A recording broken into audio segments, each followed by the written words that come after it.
Che memoria? È una roulette. Bravo, bravo. Non è che uno incita, se non vengono cosa fanno? Allora, Non è che uno si può costringere. allora sta poesia è quel mezzo di amore, così quando è siciliana. È una ragazza che lascia il fidanzato per un'altra donna perché è ricca.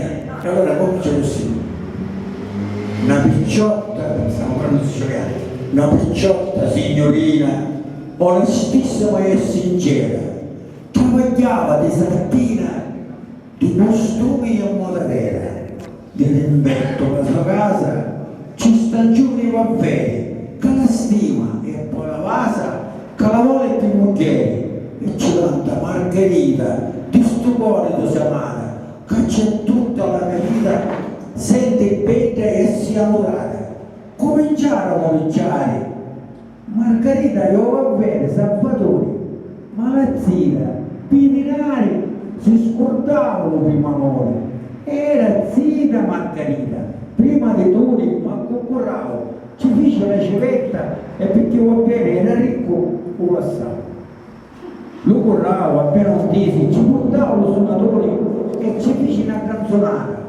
Io ti canto sta canzone con rancore fortellena, che faceste Lazzarona, non ne viste di mia pena, dopo tanti giuramenti, una carizia e una vasoni, oramai non pensa a niente e ti sposo va bene perché rancori, ma però non ti scordare, perché i soldi sono tormento, se ne vanno i denari, come l'acqua fumo vento, resta solo dolore in suo petto e in suo cuore. Non si scorda primo amore, non si cancia più tesori, ma la zita, appena un disi, si affacciava da un balcone e ci disse fanno risi, papo, ma perché canti queste canzoni? Non siate dispettoso, non baiare con la luna, fra un mese io mi sposo, questa fu la mia fortuna.